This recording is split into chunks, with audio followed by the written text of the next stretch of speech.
बिस्मिल्लाहिर्रहमानिर्रहीम। अस्सलाम वालेकुम। मैं Asghar Ali education plus computer college की जानिब से अमेज़ॉन ई कॉमर्स के लेक्चर नंबर 18 के साथ हाज़िर हूँ। आज के इस लेक्चर में हम कुछ बेसिक कॉन्सेप्ट्स देखेंगे जो कि अमेज़ॉन के लिए ज़रूरी हैं। अमेज़ॉन पे और ईबे पे ई कॉमर्स में बेसिकली कुछ कॉन्सेप्ट्स होते हैं जो कि बहुत ज़रूरी हैं किसी भी सेलर के लिए कि वो उनको क्लियर करे, उनको क्लियर हों।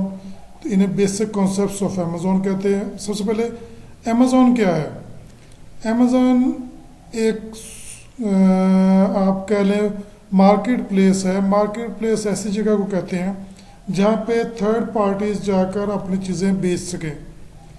ऐसी जगह जहाँ पे थर्ड पार्टीज चीज़ें बेचें और प्रॉफिट कमाएं, उन्हें हम मार्केट प्लेस कहते हैं। तो दुनिया की सबसे बड़ी मार्केट प्लेस जो है वो अमेज़ॉन है।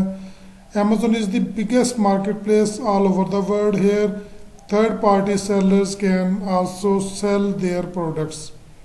उसके बाद अमेज़ॉन का कॉन्सेप्ट है FBA। हमारा एक लेक्चर है जो कि FBA और FBM इनके दरमियान क्या कंपैरिजन है, क्या फ़र्क है, उसके ऊपर लेक्चर है हमारा, वो लाजमी अच्छे तरीके से देखें। तो इसको फ़िलहाल ये समझना कि FBA क्या है। FBA stands for fulfilment bye Amazon. इससे मुराद ये है कि हम अपनी प्रोडक्ट्स बल्क में, बहुत बड़ी तादाद में, हम अमेज़ॉन के वेयर हाउस पर हम इनको भेज देते हैं। अमेज़ॉन उन प्रोडक्ट्स को अपने वेयर हाउस पे संभालता है। अमेज़ॉन के मुलाजमीन जो हैं उनको पिक पैक शिप करते हैं। जब ऑर्डर आता है तो वो अमेज़ॉन के मुलाजमीन उसको पिक पैक शिप की सहूलत देते हैं। अमेज़ॉन इनवाइस भी जनरेट करता है हमारी बिहाफ पे, CRM की सर्विसेज भी देता है। तो ये काफ़ी सारी सर्विसेज जो हैं वो अमेज़ॉन जो देता है वो FBA कहलाती हैं और इसके अगेंस्ट अमेज़ॉन FBA फ़ी चार्ज करता है। ये हम डिटेल में देखेंगे FBA वर्सेस FBM जो हमारा लेक्चर है उसमें। उसके बाद what is FBA wholesale. FBA wholesale से मुराद क्या है? ये भी एक टाइप का बिजनेस है। FBA wholesale type of business. You have to sell someone else brand. इसमें ये होता है कि आपने किसी दूसरे बंदे का ब्रांड सेल करना होता है। उसके लिए जैसे सोनी है, एडिडास है, गुच्ची है, जैसे नाइकी है, तो आप किसी भी बड़े ब्रांड के साथ रब्ता करते हैं, उनसे कहते हैं कि हम आपकी चीज़ें एज इट इज़ बेचना चाहते हैं आप ही के ब्रांड से। तो उसके लिए वो अगर एग्री कर जाते हैं तो फिर वो हमसे एक फॉर्म फिल, हमें होल सेलर बनाते हैं। उसके लिए उनकी अपनी रिक्वायरमेंट्स है, फॉर्म फिल करते हैं और काफ़ी फ़ीस लेते हैं हमसे। तो उसके बाद वो हमें अपने उस पर अकाउंट जनरेट कर देते हैं अपने बिहाफ पे। तो उसके ज़रिए हम जो चीज़ें बेचते हैं वो FBA होलसेल होती हैं। इसमें आप उनकी प्रोडक्ट्स को सिर्फ मी टू कर सकते हैं। उनकी बनी बनाई लिस्ट जो हैं उनको आप मी टू करके आप उनको आप लिस्ट कर देते हैं। आपको ना तो UPC ख़रीदने की ज़रूरत है, ना यूरोपियन आर्टिकल नंबर ख़रीदने की ज़रूरत है। तो इसमें आप किसी के बने बनाए ब्रांड को यूज़ करते हैं। उसके बाद अगला है कि what is FBA private label. ये बहुत ज़्यादा अहम टॉपिक है और बड़ा वसी टॉपिक है। FBA PL जिसे कहते हैं। इसमें यह होता है कि PL से मुराद है प्राइवेट लेबल। लेबल अपना ब्रांड, अपना नाम आपने यूज़ करना। किसी प्रोडक्ट पे आप अपना प्रोडक्ट नेम यूज़ करते हैं, अपना पेटेंट यूज़ करते हैं, अपना लोगो यूज़ करते हैं, तो उस वक़्त आप प्राइवेट लेबल कर रहे होते हैं। FBA private label all you have to do is to sell your products on Amazon. आपने अपनी प्रोडक्ट्स जब से अमेज़ॉन पे, अपना ब्रांड जब अमेज़ॉन पे सेल करना है, योर ब्रांड, अपना ब्रांड जब हमने अमेज़ॉन पे सेल करना है तो उस वक़्त हम PL कर रहे होते हैं। Just purchase your product from China. ये चाइना एग्जांपल के तौर पे कहीं से भी आप मैन्युफैक्चर करवाएं, बहुत बड़ी मकदार में प्रोडक्ट्स जैसे लेदर जैकेट्स हैं, जैसे वॉशरूम की बहुत सारी एसेसरीज़ हैं, किचन की एसेसरीज़ हैं। आप इवन बड़े ब्रांड यूज़ कर, बड़े जो प्रोडक्ट्स हैं वो यूज़ कर सकते हैं। किचन के आर्टिकल्स हैं जिनमें फ्राइंग पैन है, कुकिंग रेंज है, काफ़ी चीज़ें हैं जो आप अपने ब्रांड के साथ कर सकते हैं, आपको जितनी पॉकेट इजाज़त देती है। ये चूँकि लाखों करोड़ों का काम है, इसमें करोड़ों रुपए चाहिए होते हैं, तब जाके आप इसमें काम करते हैं। तो आप किसी भी बड़े मैन्युफैक्चरर से, होलसेल मैन्युफैक्चरर से आप चीज़ें बनवाते हैं, उसको अंडर योर ब्रांड, अपने ब्रांड का लोगो मोनो ऊपर देते हैं, अपने ब्रांड नेम देते हैं, उसको अमेज़ोन से रजिस्टर करवाते हैं, अमेज़ोन को से सैंपल पास करवाते हैं। आपने उससे पहले गवर्नमेंट के इदारों से उनको अपने ब्रांड को रजिस्टर करवाना, पेटेंट रजिस्टर करवाना होता है। तब अमेज़ोन जो है वो सारी सर्टिफिकेशन देखकर उसको उसका मेयार देखकर प्रोडक्ट का वो आपको परमिशन दे देता है कि आप अपना ब्रांड से पीएल कर सकें। तो ये बहुत बड़ा कॉन्सेप्ट है, और कम से कम 15,000 डॉलर जो है, ये तकरीबन जो है पाकिस्तानी करेंसी में कोई 40-45 लाख बनता है। सॉरी नहीं, इससे कम है, 25 लाख के करीब बनेगा, 25-26 लाख के करीब। तो एक बड़ी रकम है। और इसमें सिर्फ यही नहीं है, इसके साथ भी आपको बहुत बड़ी मकदार में पीपीसी कैंपेन भी चलानी होती है, पब्लिसिटी बहुत ज़्यादा करनी होती है। बहरहाल इसमें कुछ कैटेगरीज हैं, रिकमेंडेड कैटेगरीज जो हैं, जिनमें आर्ट एंड क्राफ्ट और सोइंग की हैं, आपके पास बेबीज़ के किड्स की गारमेंट्स वगैरह की हैं, आर्टिकल्स हैं, होम एंड किचन बहुत ज़्यादा यूज़ होने वाली कैटेगरी है, किचन एंड डाइनिंग की है, इंडस्ट्रियल एंड साइंटिफिक कैटेगरी है, इन्हें नीश कहते हैं। ऑफिस प्रोडक्ट्स हैं, कोई पेशियो लैन और गार्डनिंग की है, पेट सप्लाईज है, स्पोर्ट्स है, उसके बाद आउटडोर एक्टिविटी, मतलब जो आप गार्डन में पाइप से पानी लगाते हैं, फ्लावर को पानी लगाने के जो कैन है, कई काफ़ी चीज़ें हैं इसमें। उसके बाद टूल्स एंड हार्डवेयर के टूल्स हैं, टॉयज़ हैं, हेल्थ एंड हाउस होल्ड है। तो काफ़ी कैटेगरीज है जिनमें आप पीएल कर सकते हैं। उसके बाद व्हाट इज़ सोर्सिंग और लॉजिस्टिक्स। सोर्सिंग से मुराद ये होती है कि कहाँ से आपने चीज़ उठानी है, और इसके लिए पहले आप प्रोडक्ट हंटिंग करते हैं, आप ढूंढते हैं मुख्तलिफ चीज़ें जो आपको विनिंग प्रोडक्ट्स लगती हैं। फिर उसके बाद आप उसको सोर्स करते हैं कि ये कहाँ से सस्ती मिलेंगी, कौन से सप्लायर्स अच्छे सप्लायर्स हैं जिनसे हम चीज़ें ख़रीद सकते हैं, और वो रिलायबल सप्लायर्स हैं। लॉजिस्टिक्स से मुराद ये है कि उस प्रोडक्ट को उस मैन्युफैक्चरर से अमेज़ॉन के वेयर हाउस तक पहुंचाना जो है, ये लॉजिस्टिक्स में आता है। तो ये सारी चीज़ें हम FBA जब पढ़ेंगे तो उसमें देखेंगे। उसके बाद what is FBM and MFN। FBM और MFN एक ही चीज़ का नाम है। FBM से मुराद फुलफिलमेंट बाय मर्चेंट है, और MFN से मुराद है फुलफिलमेंट मर्चेंट फुलफिलमेंट नेटवर्क। तो ये FBM ही है बेसिकली, कि जब मर्चेंट जो है खुद पिक पैक शिप और सारा लिस्टिंग हंटिंग का सारे प्रोसेस, सारे मरहल खुद कर रहा होता है, तो उसे FBM कहते हैं। It is opposite of to FBA। In FBM you will receive an order that you pack and ship by yourself or any other company or person on your behalf। आप या आपकी कोई कंपनी जो है आपके behalf पे उसको pick pack ship करती है, पहले चीज़ें खरीदती है, फिर पिक पैक शिप करती है। तो इसमें मैन्युफैक्चरर मर्चेंट जो है वो खुद इसमें फुलफिल करता है। What is VA, virtual assistant. Virtual assistant से मुराद ये है कि जो हकीकत में ना हो, फिजिकली असिस्टेंट ना हो। जैसे हमारे पास एक असिस्टेंट बैठा है, हमारे लिए टाइपिंग करता है, हमारे लिए लेटर टाइप करता है, फॉर्मेटिंग करता है, एक्सेल के काम करता है, अकाउंट्स के काफ़ी काम करता है, उसे हम तनख्वाह देते हैं, कंप्यूटर देते हैं, एक ऑफिस बना के देते हैं, काफ़ी खर्चा करते हैं, तो वो फिजिकल असिस्टेंट है। जबकि वर्चुअल असिस्टेंट में ये कि आप दुनिया से कहीं से भी ऐसे लोग जो कि हुनरमंद हैं, जो हमारा काम करके दे सकते हैं, हम उनकी असिस्टेंस लेते हैं, उसके अगेंस्ट उनको पे करते हैं। तो VA stands for virtual assistant, a person who handles your accounts from a remote location. वो आपकी कोई भी चीज़, आपके अकाउंट्स नहीं, आपकी हर चीज़ जो आप काम करवाना चाहते हो उससे।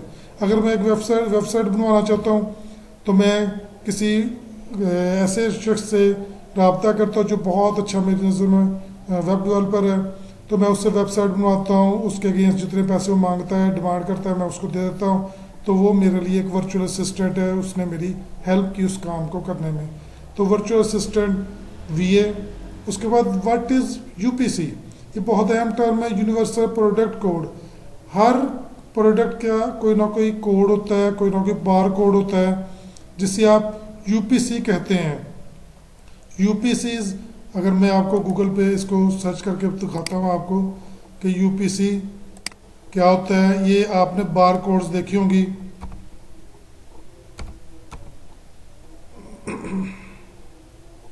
मैं इसके इमेजेस निकाल कर दिखाता हूँ आपको।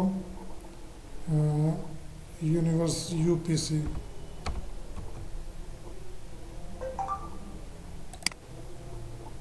तो ये सारे यूपीसीज हैं, यूनिवर्सल प्रोडक्ट कोड। ये नीचे जो लिखे हुए हैं नंबर्स, ये यूपीसीज हैं। और इसमें यहाँ पे आके उसने बड़ी डिटेल से बताया इस इमेज में कि ये जो यूपीसी है, ये इसके अंदर कंपनी प्रीफिक्स है ये पहले हिस्से में, उसके बाद आइटम रेफरेंस है सेकंड हिस्से में, और तीसरा जो है check digits, the 12 digits is the calculated digits based on the mode. तो ये उसकी डिफरेंट प्राइस की प्रोडक्ट की इंफॉर्मेशन है जो कि इसमें यूपीसी में दी होती है। डिफरेंट इसके यहाँ पे अगेन अगर मैं इसको जूम करके दिखाऊंगा आपको, तो कंपनी कोड है, प्रीफिक्स एंड आइटम नंबर आ गया, उसके बाद चेक डिजिट्स आ गया। तो इसमें ये आपकी पूरा का पूरा यूपीसी कहलाता है। तो यूपीसीज हमें बाय करने पड़ते हैं, लेकिन जिस वक्त हम अपनी प्रोडक्ट्स जो है उस पर हम किसी की प्रोडक्ट्स को यूज़ करके चला रहे हैं तो फिर उस वक्त हमें यूपीसी की ज़रूरत नहीं होती। तो इसमें यूपीसी 13 डिजिट एक कोड होता है जिसके 3 पोर्शन होते हैं जिसके अंदर इम्पोर्टेंट इंफॉर्मेशन होती है। व्हाट इज़ EAN, EAN भी यूपीसी की तरह है, ये यूरोपियन आर्टिकल नंबर है। ये भी यूपीसी की तरह ये यूरोप के अंदर यूज़ होता है। EAN European article number, it is almost the same as UPC, but in Europe you have to use EAN instead of UPC. आपको यूरोप में UPC की जगह EAN यूज़ करना है। What is SKU? SKU stock keeping unit, ये अपने नाम से ही ज़ाहिर है कि स्टॉक आप रखने के जो तरीकाकार है। This term is used to identify different variations of your product. Suppose you are selling a knife and you have 5 different sizes of knife: 6 inch, 8 inch, 10 inch, 12 inch and 15 inch. And how Amazon or you will differentiate the same that someone wants an 8 inch or 15 inch knife, you will create SKU against each variation. Her variation का different SKU होता है। ये stock keeping unit है कि ये कितने inch का है, इंच, लीटर, मीटर, केजी, ये सारे के सारे यूपीसी की मेजरमेंट्स हैं। तो आप जैसे अगर लिक्विड है तो लीटर्स में, सीसी में, डिफरेंट प्रोडक्ट मेजरमेंट यूनिट्स में होंगे। तो आप अगर कोई चीज़ हैवी है केजी में होती है, अक्सर पाउंड में, चूँकि अमेज़ोन पे ज़्यादातर चीज़ें जो है ना पाउंड में कैलकुलेट होती हैं उसका वज़न। तो ये सारे के सारे यूपीसी की किस्में हैं। तो यूपीसी हर वेरिएशन के अगेंस्ट, हर डिफरेंट साइज़ के, हर डिफरेंट कलर के अगेंस्ट डिफरेंट यूपीसी यूज़ होगा, और सॉरी SKU यूज़ होगा। उसके बाद what is Amazon ID? Amazon seller account. Amazon ID से मुराद अमेज़ोन सेलर अकाउंट है। अमेज़ोन के ऊपर आपने एक अकाउंट बनाना होता है, चूँकि पाकिस्तान में अवेलेबल नहीं है। जिन ममालिक में अमेज़ोन अवेलेबल है, अमेज़ोन के वेयर हाउसेज हैं, जैसे USA, UK, यूरोप के काफ़ी सारे मुल्क हैं, और उसके बाद ये इंडिया है, दुबई है, सऊदीया है, तो ये चाइना है, उसके अलावा रशिया है। तो ये काफ़ी सारे ममालिक हैं जिनमें हम अमेज़ोन के ऊपर अकाउंट क्रिएट कर सकते हैं। अगर पाकिस्तान में तो आप किसी UK, USA के अपने रिलेटिव के ज़रिए, अपने रिलेटिव के ज़रिए, रिश्तेदार के ज़रिए या दोस्त वगैरह के ज़रिए आप अकाउंट करवाते हैं, अकाउंट ओपन करवाते हैं। उसमें डिपॉजिट मेथड क्या है, ये अदर असल में है, अदर हेडिंग में है। What is deposit method? Deposit method: when you open an account Amazon on Amazon, you will have to provide a bank account where deposits will come from Amazon. Amazon के साथ आप एक bank account attach करते हैं, credit card का number देते हैं आप अमेज़ोन को, जिसके ज़रिए वो पहले अकाउंट बनाते वक्त जब अकाउंट क्रिएट होता है तो उस वक्त वो आपसे $1 चार्ज करता है आपके उस अकाउंट से। वो चेक करता है कि क्या ये क्रेडिट कार्ड चार्जेबल है कि नहीं। उसके बाद बैंक से जितने भी चीज़ें आप सेल करेंगे उसकी अमाउंट उसी बैंक में वो डालेगा अमेज़ोन। तो इसे डिपॉजिट मेथड कहते हैं। When you will sell your product Amazon will pay you after 2 weeks into your deposit method account. आपके अमेज़ोन उस अकाउंट में पैसे डाल देगा जो आपका आपने चीज़ सेल की है उसकी प्राइस और जो भी आपका उसका प्रॉफिट है वो सारा कंबाइन होता है वो उसमें डाल देगा। ये डिपॉजिट मेथड है। उसके बाद how much does Amazon charge when we create an account. Amazon जब अकाउंट बनवाते हैं तो वो सिर्फ $1 चार्ज करता है, लेकिन अमेज़ोन बिजनेस अकाउंट पे $40 आपसे चार्ज करता है monthly. Amazon will charge $40 every month for opening a professional account। Business account या प्रोफेशनल अकाउंट जो है उस पर $40, ये एग्जैक्ट $40 नहीं है, 39.99 है। Whenever you open a business account or a professional account you will be charge every month. Does not matter you sell or not. आप कुछ चीज़ बेचें या ना बेचें आपसे $40 अमेज़ोन चार्ज करेगा। इसके अलावा अगर आप इंडिविजुअल अकाउंट चला रहे हैं तो फिर आपसे कोई पैसा चार्ज नहीं करेगा अमेज़ोन, सिवाय जब अकाउंट क्रिएट होता है तो उस वक्त वो आपसे $1 चार्ज करता है। What is listing. लिस्टिंग एक इंतहाई अहम चीज़ है। लिस्टिंग से मुराद होती है कि आप अपने प्रोडक्ट्स की ज़रूरी इंफॉर्मेशन, उसके स्नैप्स, उसकी प्राइस, उसकी अदर डिटेल जो है जिसमें कीवर्ड्स बहुत ज़्यादा अहम होते हैं जिनके अगेंस्ट उसको रैंक कराना होता है आपने, तो ये सारी चीज़ें आप डिटेल जो है अमेज़ोन के अपने सेलर सेंटर में उस अपने स्टोर की इंफॉर्मेशन जो जब अपलोड करते हैं तो उसे आप लिस्टिंग करना कहते हैं। To sell on Amazon you need some pictures, a title, bullet points and descriptions, all together is called listing. Whenever we say listing optimisation it means arranging any one of these in order according to Amazon algorithm. Amazon एक form देता है, उस form के ज़रिए आप fill करके आप listing करते हैं और अमेज़ोन का अपना एल्गोरिथम है जिसके ज़रिए वो आपको प्रीव्यू आपको दिखा देता है कि आपकी लिस्टिंग इस तरीके की है। ईबे पे भी लिस्टिंग करते हैं। If your list is optimized correctly there are much chances of higher sale. Listing पे बहुत ज़्यादा लिस्टिंग के ऊपर आपकी सेल डिपेंड करती है। जितनी अट्रैक्टिव लिस्टिंग होगी, जितने ज़्यादा कीवर्ड्स डाले होंगे, जितने इम्पोर्टेंट रिलेटेड कीवर्ड्स आपने डाले होंगे उस वही आपकी सेल का बायस बनेंगे। What is child account. Child account ये होता है, ये वर्चुअल असिस्टेंट यूज़ करता है। अमेज़ोन ने लास्ट जुलाई में 2020 में इजाज़त दी थी कि पूरी दुनिया से जो सेलर्स हैं वो मतलब USA, UK कहीं भी हैं जो अमेज़ोन के सेलर्स हैं वो पूरी दुनिया से वर्चुअल असिस्टेंट ले सकते हैं जो उनके लिए प्रोडक्ट हंटिंग कर सके, लिस्टिंग कर सके, जो ऑर्डर प्रोसेसिंग कर सके, CRM कर सके। तो उसके लिए अमेज़ोन ने चाइल्ड अकाउंट की सूरत दी है। When you open an account in seller centre that is your main account. जब आप असल अकाउंट बनाते हैं तो मेन अकाउंट होता है। If you want to give access to your VA virtual assistant को एक्सेस देना चाहते हैं और someone else you have to create a child account और सब अकाउंट। चाइल्ड अकाउंट को आप सब अकाउंट भी कहते हैं। तो सब अकाउंट जो है ये उसी तरह जैसे आप कंप्यूटर पे यूज़र लॉगिन करते हैं तो आप एडमिन अकाउंट एक बनाते हैं, साथ में अपने छोटे बहन भाइयों के लिए आप गेस्ट अकाउंट ओपन कर देते हैं या उनके नाम के साथ अकाउंट ओपन कर देते हैं जिस पे ज़्यादा परमिशन नहीं देते उनको। तो ये बिल्कुल उसी तरीके से। आगे जाके what is VPN VPS। VPN पुरानी टर्म है।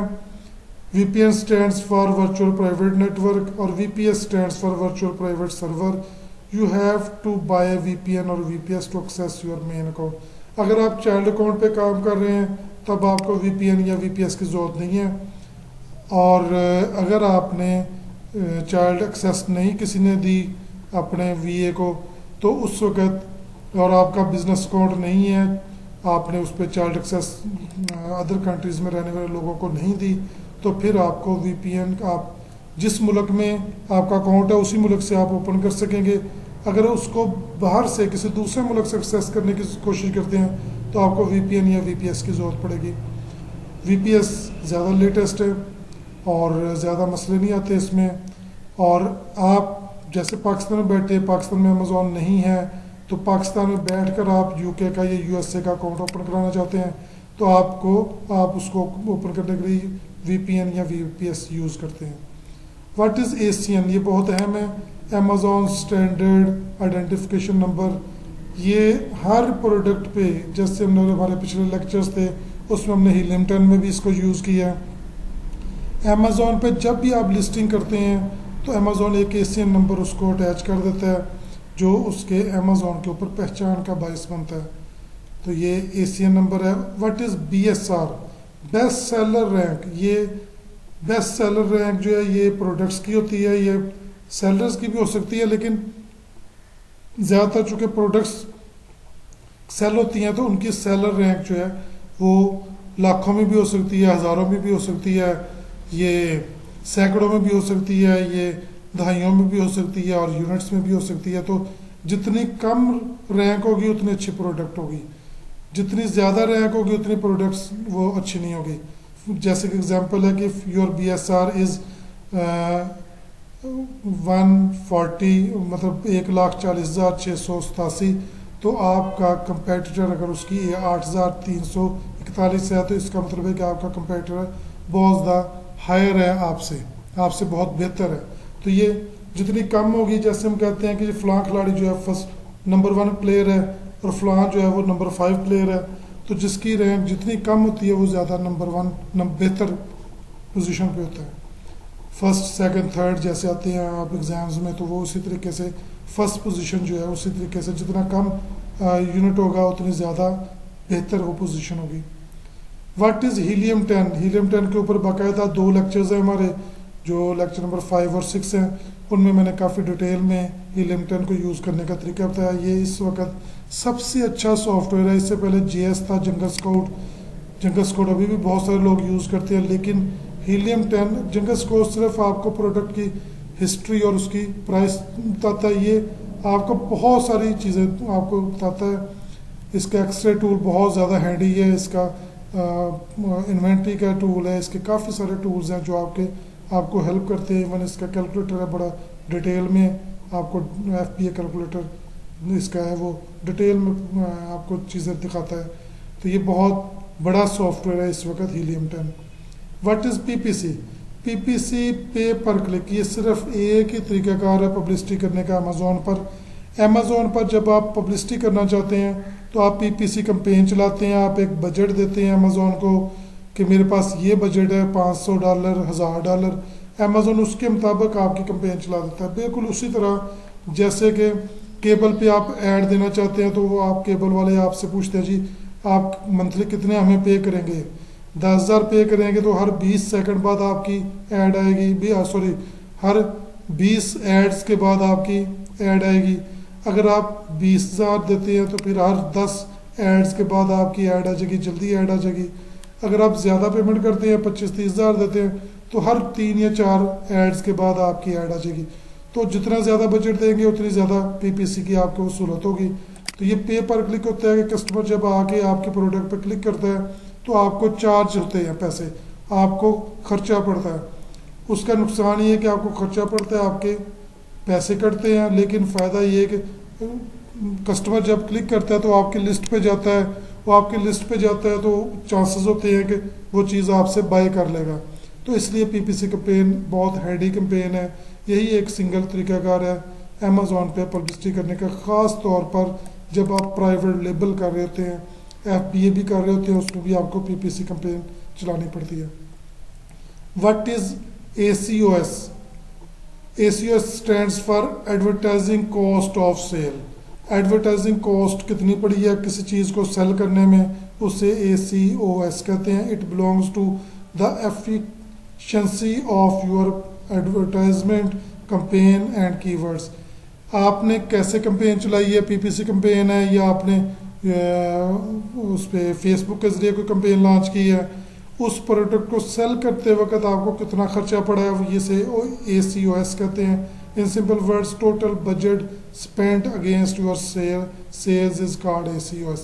आप अपने प्रोडक्ट को सेल करने में जितना बजट यूज़ करते हैं वो ACOS कहलाता है। ROI, what is ROI? Return on investment. ये बड़ी अहम चीज़ है। Return on investment is measured, ये वो चीज़ है कि आपने कितने की चीज़ खरीदी और कितने की बेची, आपको प्रॉफिट कितना हुआ। अगर आपने, मैं सिंपल लफ्ज़ों में आपको गाइड करता हूँ, अगर आपने $100 की चीज़ खरीद के आपने उसे $115 में बेचा है, तो फिर आपको सिर्फ 15% आपका रिटर्न ऑन इन्वेस्टमेंट है, जो कि बहुत कम है। अगर आपने $10 की चीज़ खरीद कर आपने $20 की सेल की है, तो आपका रिटर्न ऑन इन्वेस्टमेंट 100% है कि $100 की आपने खरीदी, 100 ही आपका प्रॉफिट है। इस तरह अगर आप $100 की चीज़ खरीद के 250 की बेचेंगे और तो आपको 150 प्रॉफिट है आपका, तो आपका रिटर्न ऑन इन्वेस्टमेंट 150% है। अगर आपने $100 की चीज़ खरीद के 300 की बेची है और या $10 की खरीद के $30 की बेची है, तो फिर आपको उस पर 3 गुना आपका मुनाफा हुआ है, तो आपको 300 आपका रिटर्न ऑन इन्वेस्टमेंट है, सॉरी आपका प्रॉफिट 200 है, तो 200 आपका 200% जो है वो आपका ROI है। जितना आपका प्रॉफिट है उसके मुताबिक आपका रिटर्न ऑन इन्वेस्टमेंट है। प्रॉफिटेबिलिटी ऑफ एन इन्वेस्टमेंट पे कितना प्रॉफिट आपने हासिल किया है। तो इसलिए हम अक्सर क्या करते हैं, अपने स्टूडेंट्स को गाइड करते हैं कि आप छोटी चीज़ बेचें। आपकी प्रोडक्ट जो है $5-7 से लेकर $30-35 तक होनी चाहिए, इससे ज़्यादा महंगी चीज़ ना बेचें। अगर आपने $10 की चीज़ लेकर ख़रीद कर 20 की बेच दी, आपको ज़्यादा फ़ायदा है, आपने 100% आपका रिटर्न ऑन इन्वेस्टमेंट आ गया। अगर आपने $100 की चीज़ खरीद के आपने 150 में बेची है, तो आपका रिटर्न ऑन इन्वेस्टमेंट तो सिर्फ 50% रहा। तो इसलिए आपके प्रोडक्ट के अगेंस्ट कितना आपका प्रॉफिट है वो आपको रिटर्न ऑन इन्वेस्टमेंट कहलाता है। तो ये इंपॉर्टेंट टर्म्स थी जो कि मैंने डिस्कस की आपके साथ। मज़ीद जो भी इंपॉर्टेंट टर्म्स होंगी लेक्चर के दौरान मैं अक्सर डिटेल में गाइड करता हूँ। तो आप कोई अहम टर्म आए जिसको आपको समझ ना लगे, आप मेरे साथ रब्ता कर सकते हैं, मुझसे पूछ सकते हैं कि सर इसका फलाना जो ये टर्म है इसका क्या मतलब है। तो उम्मीद है आपको लेक्चर की समझ लगी होगी। नेक्स्ट लेक्चर तक के लिए मुझे इजाज़त दें। खुदा हाफिज़।